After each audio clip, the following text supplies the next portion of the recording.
Buenos días. Agradezco a la Sociedad Médica de Imagenología del Centro Médico Nacional a este octavo Congreso de Ultrasonido. Participaré con la plática de evaluación integral del embarazo, comúnmente conocido como ultrasonido estructural del primer trimestre. Yo soy Pedro Nájera Rebolledo, soy médico radiólogo adscrito al servicio de ultrasonido del Hospital de Especialidades del Centro Médico Nacional Siglo XXI. En el transcurso de la historia, el estudio de los bebés o de los embriones, el embarazo, en sí ha causado mucha curiosidad. Aquí tenemos algunas imágenes que datan de 1511, pintadas por Leonardo da Vinci, donde, bueno, él conocemos sus cualidades, donde plasma a la perfección la postura de los fetitos de un producto ya fallecido. Ya en la actualidad, pues contamos con reconstrucciones tridimensionales que nos acercan mucho a la visualización casi directa de ver esos embriones en las diferentes etapas del embarazo. En la actualidad ya disponemos de sondas de alta resolución que nos permiten ver desde etapas embrionarias muy tempranas el desarrollo de los embriones y posteriormente de los fetos. Los protocolos de rutina que utilizamos en los embarazos habitualmente estaban establecidos para el segundo trimestre, pero con la actualización de los nuevos equipos nos ha permitido evaluar desde el primer trimestre, incluso desde embarazos muy tempranos, a partir de la semana 4, por ejemplo. Las ondas transvaginales han evolucionado tanto que nos permite hacer incluso reconstrucciones tridimensionales de embriones de a partir de la semana 5. Entonces, tenemos que las principales indicaciones de ecografía del primer trimestre, pues, principalmente es la confirmación del embarazo, la localización del saco gestacional, así como confirmar la vitalidad de este producto, determinar si es un embarazo único o múltiple, así como definir la corionicidad, valorar y asignar la edad gestacional para empezar a determinar ciertas condiciones de este embarazo, así como la evaluación del saco y del embrión antes de la semana 10 y posterior en la semana 11, la evaluación como tal ya del feto con sus marcadores genéticos. Por consenso, la ecografía del primer trimestre del embarazo debe realizarse vía transvaginal.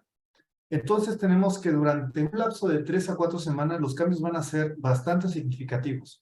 Nuestra primera evidencia del embarazo será el saco gestacional, posteriormente el saco vitelino, el amnios y el embrión. Tenemos aquí reconstrucciones tridimensionales de embriones a partir de la semana 7. El saco gestacional será la primera evidencia ecográfica del embarazo. Lo podemos visualizar entre la semana 4 a 4 semanas con 5 días. Se localizará paracéntrico en la decidua y se le conoce comúnmente como el signo del saco intradecidua. El crecimiento aproximado del embrión será de 1 milímetro por día y será fácilmente visualizado entre 2 a 4 milímetros, dependiendo de las calidades que tengamos de nuestro equipo de ultrasonido. El diámetro lo podemos observar, o más bien, si lo consideramos sospechoso de un embarazo fallido, si el diámetro está entre semana 16 a la 24 en un saco gestacional donde no observemos embrión. Así también, a partir de tener una medida mayor a 25 milímetros sin embrión, será diagnóstico de embarazo fallido.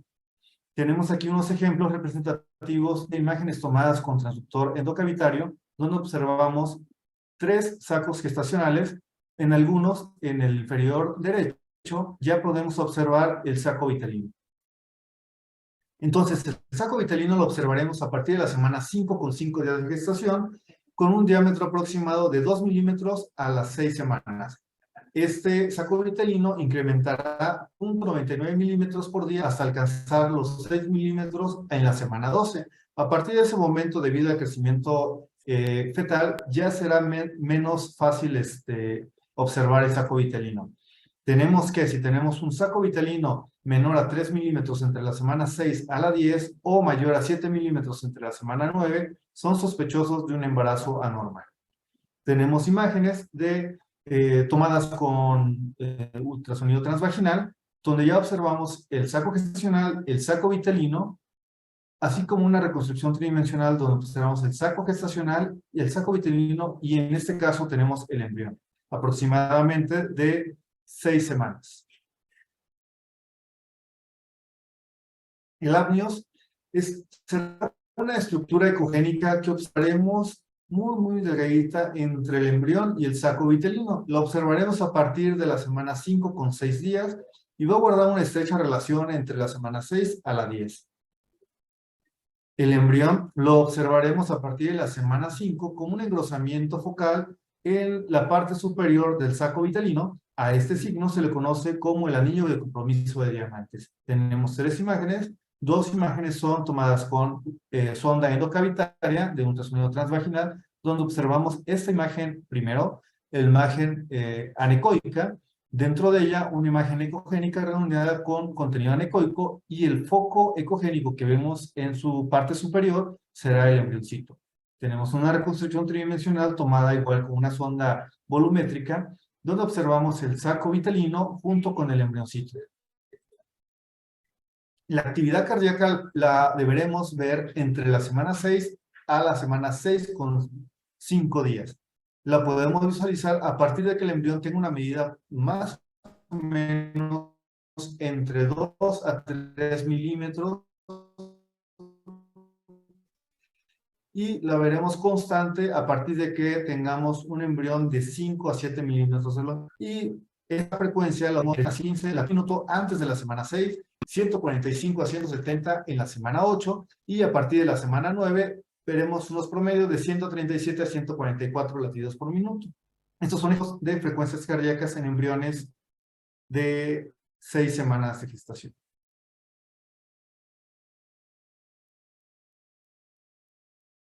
En ocasiones es muy comúnmente recordar que en la práctica del embarazo nos mencionaban mucho que la frecuencia cardíaca tendría que ser sacada de modo M. En la actualidad ya sabemos que si controlamos con protocolos adecuados de exploración, podemos utilizar sin afectar el embrión el pulsado tomando en cuenta las reglas ALARA.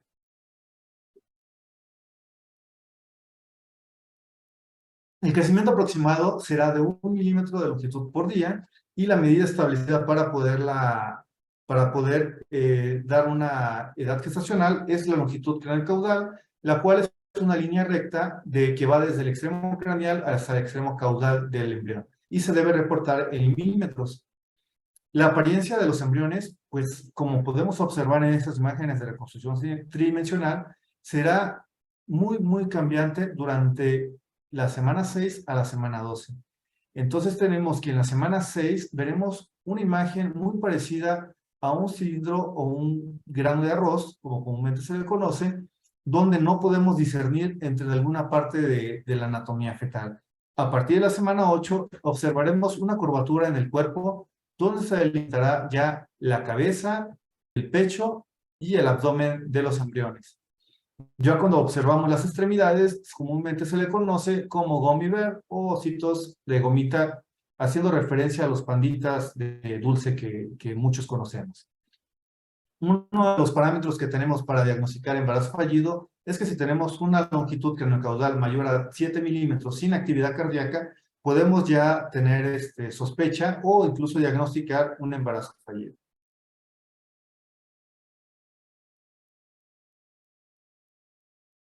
Como tal, el ultrasonido estructural como protocolo lo aconsejamos realizar entre la semana 11 al 13 con 6 días.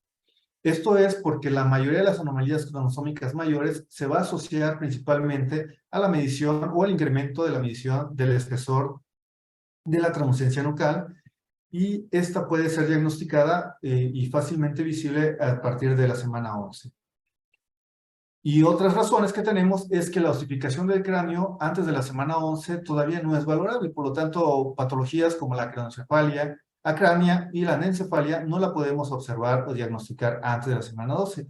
Las cardiopatías, pues el corazón lo podemos visualizar en la imagen de 4 cámaras a partir de la semana 10 y en la cuestión de las patologías abdominales existe herniación fisiológica entre la semana 8 a la 10, por lo tanto patologías como falocele y gastrosquisis no la podemos diagnosticar hasta después de la semana 11.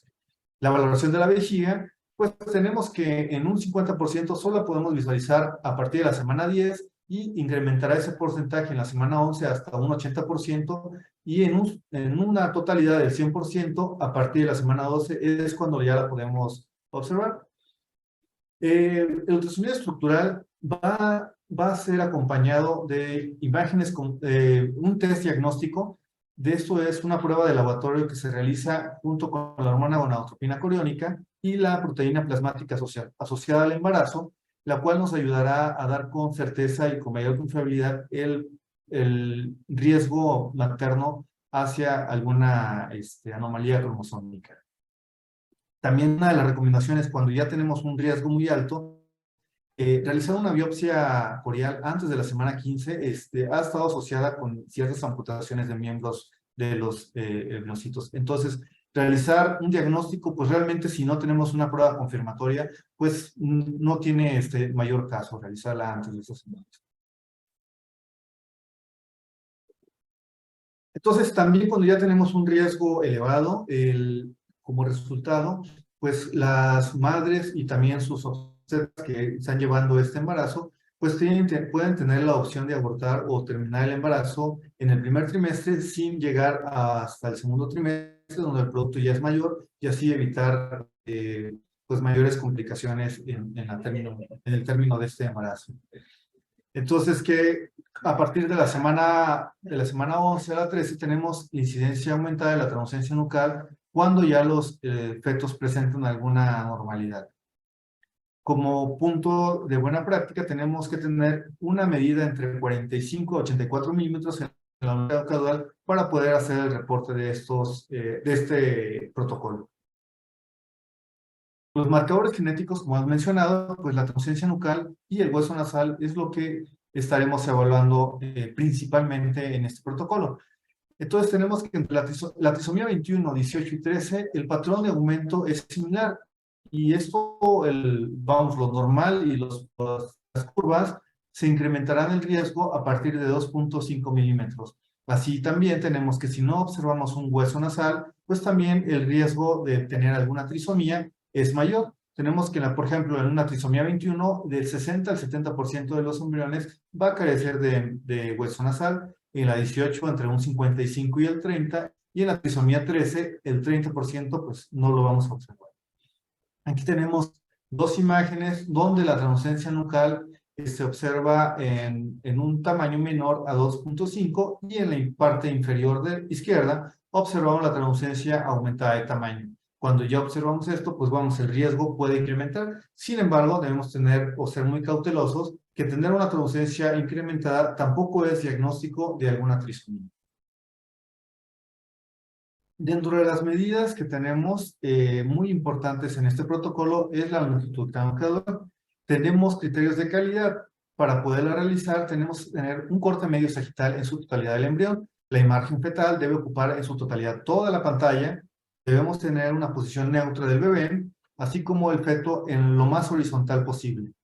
Los bordes, tanto del cráneo como de la nalga, deben estar claramente definidos y los calipers tener el cuidado de colocarlos específicamente a nivel de la vida.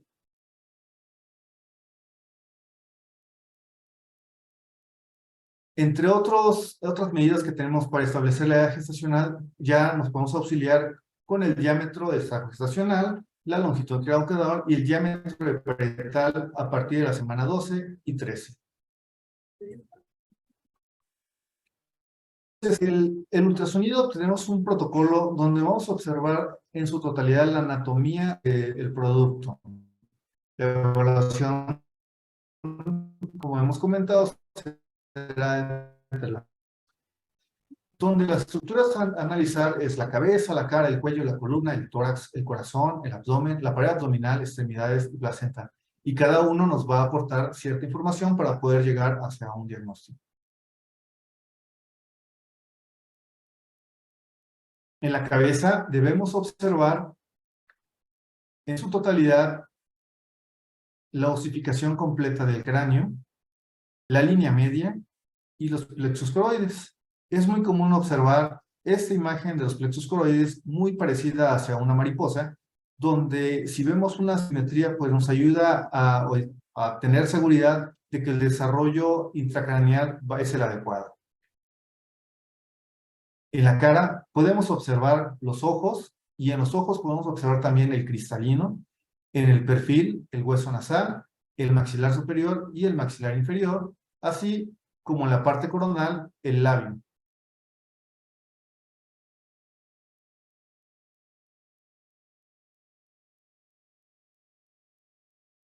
El cuello, le observaremos apariencia y así también el espesor de la translucencia nucal.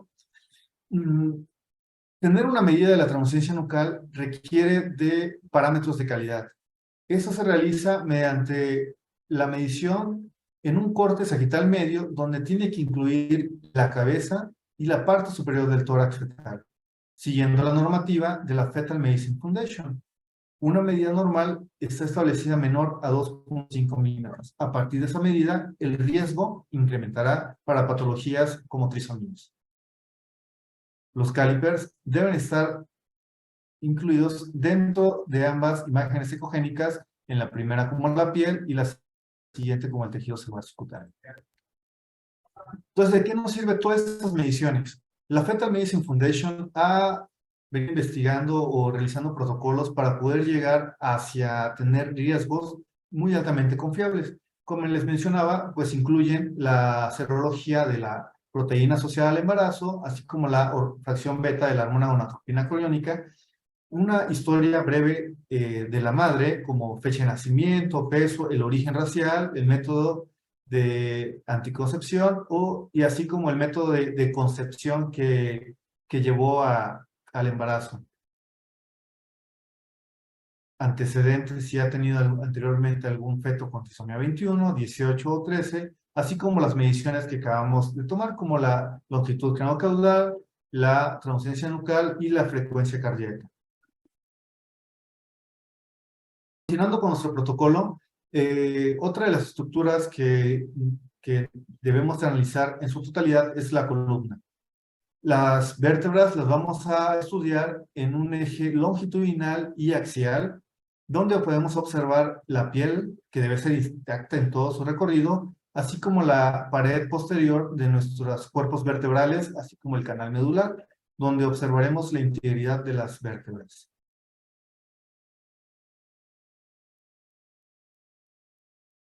El tórax posteriormente será evaluado y lo observaremos la simetría que guarden ambos pulmones, que no observemos líquido, que podamos ver el diafragma en su totalidad, tanto del lado izquierdo y derecho, y así como delimitar estructuras como el estómago por la parte inferior del diafragma y el corazón con su debida angulación.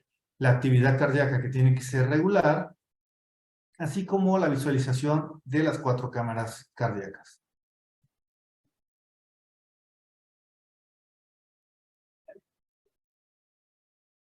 El flujo tricuspidio es una medida que se realiza porque en algunos casos puede ser insuficiente en una o más de sus valvas. Entonces, para esto debemos utilizar por lo menos en 3 mediciones la frecuencia cardíaca en el lado derecho del corazón y poder estudiar completamente la. ¿Por qué se realiza la evaluación del flujo tricuspidio? Porque en algunos, como la trisomía 21, 18 y 13, se encontrará un reflujo en un 55% en la trisomía 21, en un 30% en la trisomía 18 y en trisomía 13 hasta un 30%. También irá asociada a un incremento del espesor de la translucencia nucal. Los criterios para evaluarlo, como lo he mencionado, el bebé debe estar entre la semana 11 a la 13,6 y la longitud cráneo-caudal entre 45 a 84 milímetros. El tamaño de la imagen tiene que ser en su totalidad del tórax en toda la pantalla y así como obtener una imagen en 4 cámaras. La ventana del Doppler pulsado debe ser grande, eso es tener una medición entre 2 a 3 milímetros y está posicionada en el lado derecho del corazón o la válvula tricuspidia. El ángulo debe ser menor a 30 grados y debe estar respecto al tabique interventricular, así como la velocidad del barrido debe ser alta, de 2 a 3 centímetros por segundo, para obtener una onda lo más ancha posible. Un patrón normal es cuando no tenemos una regurgitación durante la sístole y cuando ya tenemos una regurgitación con una velocidad mayor a 60 centímetros sobre segundo, podemos empezar a sospechar de alguna patología y, vamos, se le sumará puntaje cuando tengamos un espesor de la translucencia nuclear mayor a 2.5. Dentro de otras evaluaciones con el Doppler en este protocolo es la evaluación del ductus venoso. Entonces tenemos que el ductus venoso es un shock primario que va a regular el flujo sanguíneo de nutrientes entre el hígado y el corazón. Estos vasos, este vaso lo podemos observar en un corte transverso o sagital, como es en este ejemplo. Yo en la práctica prefiero el corte sagital porque me permite evaluar el trayecto en un eje largo del ductus venoso y poder observar en algunos puntos una zona de aliasing, que ese será el indicativo para poder tomar la medida. Nuestra onda A va a ser positiva desde el primer trimestre y los índices de pulsatilidad van a disminuir conforme avanza la gestación. Esta es una onda normal del ductus venoso. Entonces tenemos esta característica de las ondas donde tenemos una velocidad alta durante la sístole y la diástole y un flujo anterogrado durante la contracción atrial. A esta onda le llamaremos onda A. Entonces, el estudio cualitativo del flujo del ductus venosos se va a basar en la apariencia de la onda, donde tenemos que una onda positiva o ausente es normal, y cuando tenemos una inversión o una onda reversa, se considerará anormal. La evaluación, pues la imagen debe estar en su totalidad, el tórax y el abdomen, donde ocupemos prácticamente toda la pantalla en un corte sagital del tronco fetal, como lo habíamos observado en el ejemplo anterior. Debemos utilizar el Doppler y donde observemos la zona de aliasing es donde observaremos, donde pondremos nuestra muestra. La ventana del Doppler pulsado debe ser pequeña, entre 0.5 a 1 milímetro para evitar la contaminación de los vasos adyacentes y se debe situar en la zona de aliasing con un ángulo menor a 30 grados con un filtro de frecuencia de 50 a 70 Hz para poder observar la visualización de una onda completa, así como la velocidad de barrido entre 2 a 3 centímetros por segundo para obtener la onda más ancha y poder evaluar nuestra onda.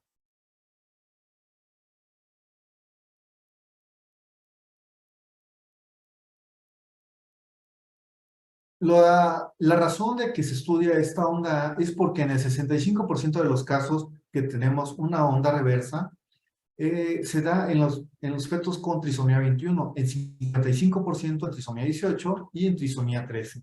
También se asocia a un espesor aumentado de la translucencia nucal. Eso es por los altos índices de pulsatilidad venosa, que se observa en la aneuploidía y en los defectos cardíacos, también así en la restricción de crecimientos y en los síndromes de transfusión feto-fetal, tanto en el donante como en el receptor. Entonces, si tenemos una onda reversa, pues vamos, es un dato que nos ayuda a incrementar el riesgo, pero no es así como diagnóstico para poder hablar de una trisomía en su totalidad, porque como mencionamos, en defectos cardíacos podemos observar una negatividad de la onda A. Continuando con nuestro protocolo estructural, debemos evaluar el abdomen.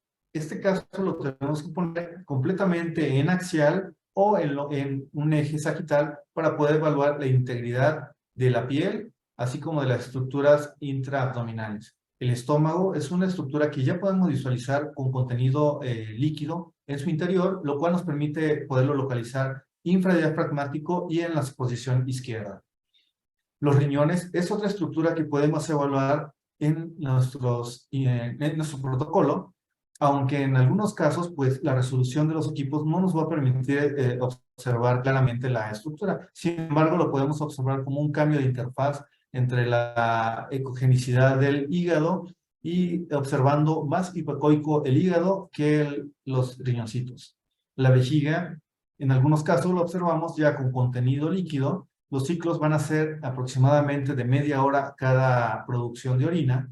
Entonces nos permite evaluarlo si en algún caso iniciamos el protocolo sin poder observar líquido en la vejiga. En un transcurso de 30 minutos podemos observar su llenado.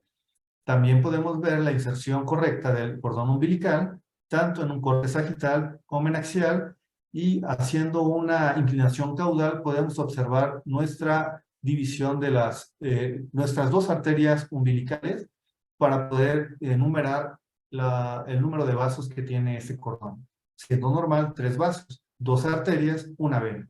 Así también como defectos de la pared abdominal y umbilical. Las extremidades las vamos a observar en sus 3 segmentos y podemos ver tanto los brazos, antebrazos y manos. Incluso podemos contar ya los dedos con con las nuevas sondas que tenemos de ecografía. Las reconstrucciones tridimensionales pues, nos permiten ejemplificar esto que nosotros podemos ver y a veces los padres no las llegan a observar en el modo B, y ya en la imagen tridimensional pues, nos permite ver claramente ya la definición de incluso los dedos, tanto de las manos y de los pies.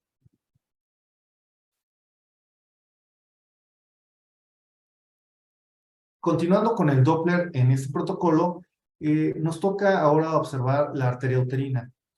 ¿Por qué se realiza la evaluación de la arteria uterina? En los estados de no embarazo, la forma de las ondas es de alta resistencia, la cual la remodelación de las ramas de la arteria uterina va a ser esencial para una placentación exitosa. Esta remodelación está indicada con un cambio en la forma de convertirse de baja resistencia en un flujo diastólico y continuo. Ese reclutamiento del flujo diastólico, el flujo sanguíneo, los que tenemos en el inicio irán desapareciendo en el transcurso del embarazo hasta establecerse a más tardar en la semana 20. ¿Cómo se realiza la medición del Doppler de las arterias uterinas? Puede ser tanto vía transvaginal o abdominal. Cuando nos permite la exploración de la paciente vía abdominal, lo vamos a observar en el canal cervical interno, perdón, en un corte sagital, donde comúnmente vamos a observar una imagen donde se entrecruza con las arterias ilíacas externas. Ese es nuestro marcador anatómico para poder hacer la toma de medida de nuestra muestra.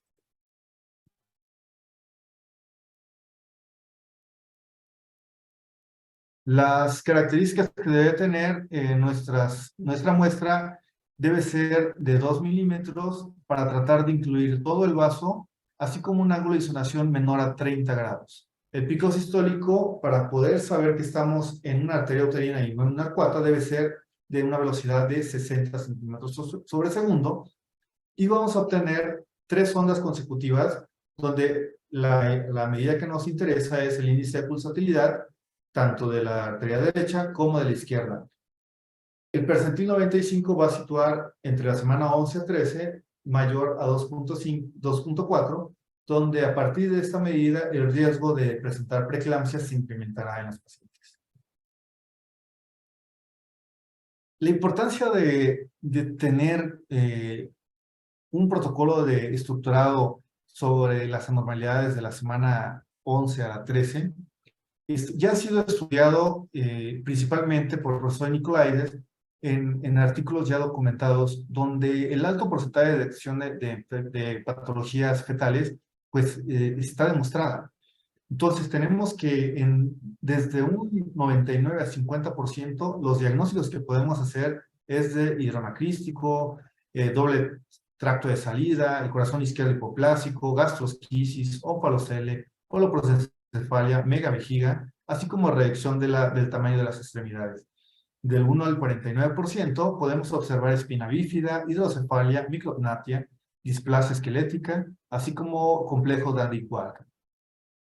Pero debemos tener cautela en hacer diagnósticos como agenesia del cuerpo calloso, hipoplasia cerebral, doble riñón, hidronefrosis, dado que no tenemos un porcentaje, tenemos 0% de diagnóstico en este caso, por lo cual debemos esperar hasta el crecimiento, pues digamos, de semana 18 a 20 para poder observar este tipo de patologías. Es muy importante recalcar que para realizar este tipo de protocolos debemos de ser conscientes que existe un entrenamiento especializado en realizar estas mediciones. Yo recomiendo que los radiólogos debemos conocer, para poder realizar este tipo de estudios, conocer estos protocolos. La Fetal Medicine Foundation otorga estos cursos de entrenamiento gratis vía internet para poderlos conocer.